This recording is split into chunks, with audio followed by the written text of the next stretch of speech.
Vale. Muy buenos días, tardes, noches, profe. El día de hoy vamos a hablar de este artículo que escribimos, el cual nombramos Calibration of Sensors for Reliable Radiometry in a Prototype Flexible One Monitoring Device. El día de hoy, Luisa Rivera y yo, Alejandro Escarpeta, te vamos a hablar de lo que es principalmente el tratamiento de heridas crónicas, como lo puede ser úlceras venosas o pie diabético. Estas representan aproximadamente miles de millones de dólares anuales en gastos hospitalarios y enfermería. Digamos, el monitoreo de esta herida depende de evaluaciones subjetivas y cambios rutinarios de vendaje. Y pues estos a veces llegan a ser innecesarios. Un caso puntual es que en Australia aproximadamente 2.5 billones anuales se gastan pues por estos cambios de vendaje excesivos sin digamos un monitoreo previo o una evidencia científica de que realmente se requiere. Aproximadamente hay más de 4.000 amputaciones por año. Digamos, reiterando, el problema sería que estos cambios de vendaje rutinarios sin evidencia científica pues van a generar un aumento, ¿no? Pues de lo que son gastos hospitalarios. ¿Qué se necesitaría? Bueno, estamos pensando en un monitoreo continuo, objetivo y no invasivo, pues de las condiciones de las vendas y de la herida, midiendo parámetros críticos como lo pueden ser temperatura, humedad y presión. Y bueno, lo que sucede con las heridas en la piel es que ellas tienen un proceso de 4 pasos para su cicatrización: la coagulación, la inflamación, la proliferación y la maduración. Si alguna de estas etapas se interrumpe o se prolonga mucho tiempo, la herida no va a cicatrizar. Entonces esa es la complicación con el tratamiento de heridas. Y también que se carece de un sistema de monitoreo en tiempo real que permita verificar en qué etapa está la herida. Por eso es que nuestro objetivo es diseñar, calibrar y validar sensores de temperatura, humedad y presión para un prototipo flexible de monitoreo inalámbrico en heridas.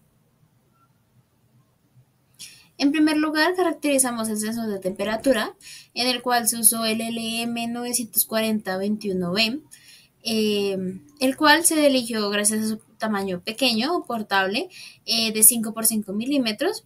Tiene un rango de alimentación de 1.5 voltios a 5 voltios con una corriente de alimentación mínima de 9 microamperios. Entonces, ¿por qué es importante tener en cuenta o medir la temperatura de una herida?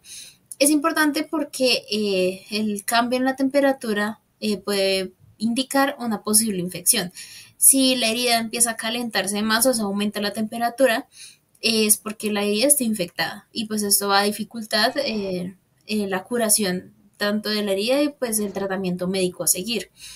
Entonces, por esa razón se caracteriza este tipo de sensor, además de que su tamaño es compacto y tiene un bajo consumo, pues también tiene una alta sensibilidad.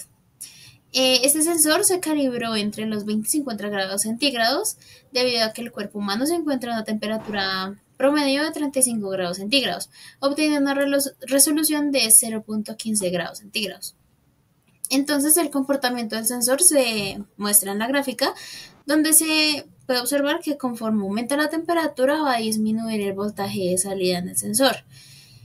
El único problema con este tipo de sensor es la precisión limitada a más o menos 1.5 grados centígrados, aunque es una precisión aceptable para aplicaciones clínicas.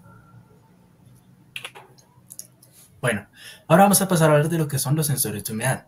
En este caso se requieren y se usaron dos: el sensor pasivo HZD5 y el sensor activo Honeywell HIH 4030.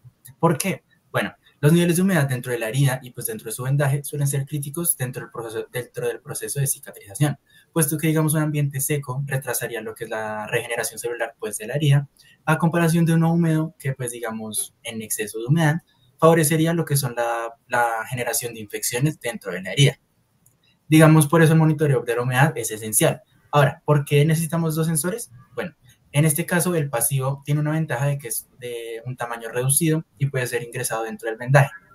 Sin embargo, uno de sus problemas es que pues, tiene una respuesta muy lenta y necesita un circuito o una interfaz de apoyo, a comparación de lo que es el sensor activo, que digamos este tiene una respuesta mucho más veloz, aunque su grosor, que es aproximadamente 3,5 milímetros, pues causa, digamos, incomodidad al usarse dentro de un vendaje.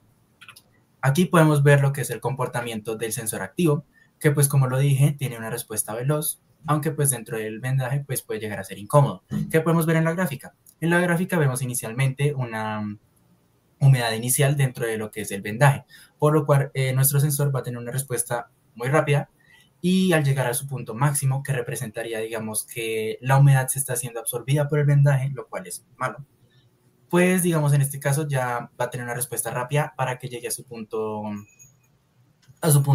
neutro nuevamente, digamos, ya por medio de que la humedad dentro del vendaje, pues naturalmente se va a ir evaporando. Caso contrario, que es lo que podemos evidenciar en la gráfica del comportamiento del sensor pasivo, que pues como le dije, pues su ventaja es que es de tamaño reducido, pero el problema pues es que precisamente tiene una respuesta, digamos, un poco lenta.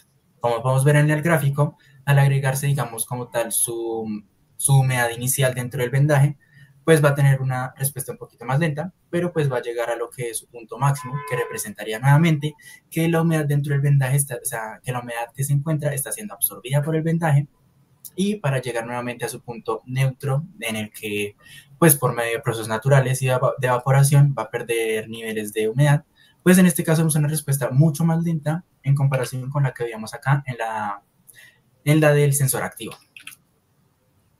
Y bueno, por último se caracterizó el sensor de presión, en este caso se utilizó el FSR 402, esto gracias a que es bastante flexible y muy pequeño. Este sensor tiene un rango de alimentación de 3.3 voltios a 5 voltios con una corriente de alimentación mínima de 1 miliamperio. Entonces, ¿por qué es importante un sensor de presión en un apósito para heridas? Es porque a nivel de enfermería se utiliza una técnica llamada la presoterapia. Esta técnica pues es clínica y es utilizada comúnmente para mejorar la tasa de cicatrización de algunas heridas. Esto porque a mayor presión pues la herida va a intentar cicatrizar un poco más rápido. El problema es que si se aplica demasiada presión, se va a cortar la circulación bajo la herida y pues se va a agravar la herida. Este sensor tiene una resolución de 0.05 a 0.56 milímetros de mercurio en un rango de 1 a 40 milímetros de mercurio.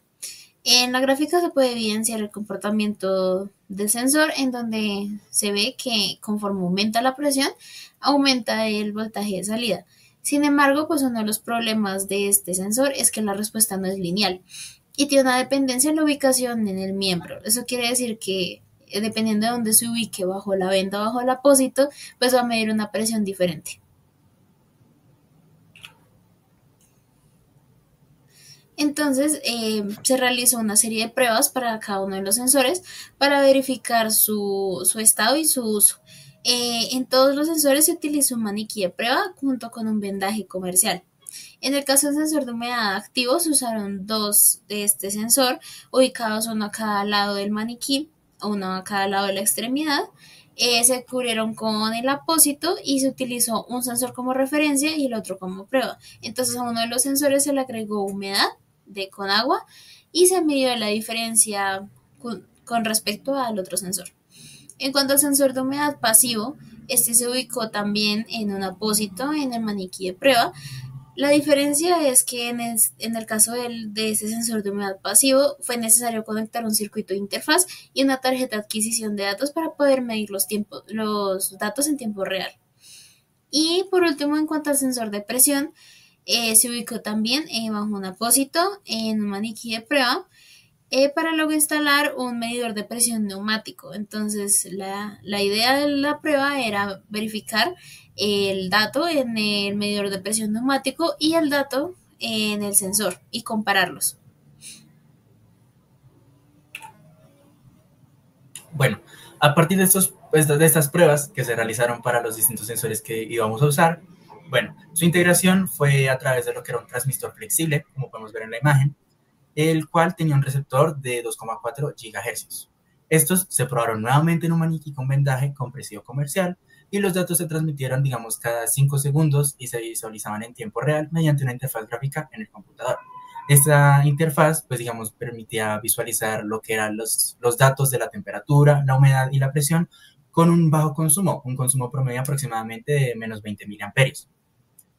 Bueno, en este caso, la comunicación inalámbrica entre lo que era el receptor y el transmisor flexible, digamos, era muy buena, ya que, digamos, tenía un alcance de la transmisión promedio entre lo que era 4 y 5 metros dentro de un mismo espacio clínico. Bueno, en cuanto a los resultados obtenidos, el sistema integrado mostró una operación confiable con un bajo consumo, como ya se ha mencionado, de unos 20 miliamperios. Su rango de transmisión es de 4 a 5 metros. Eso quiere decir que los datos se pueden medir en tiempo real a una distancia de 4 o 5 metros del paciente y van a ser datos confiables. Los errores promedio de cada uno de los sensores estuvieron dentro de los márgenes clínicamente aceptables.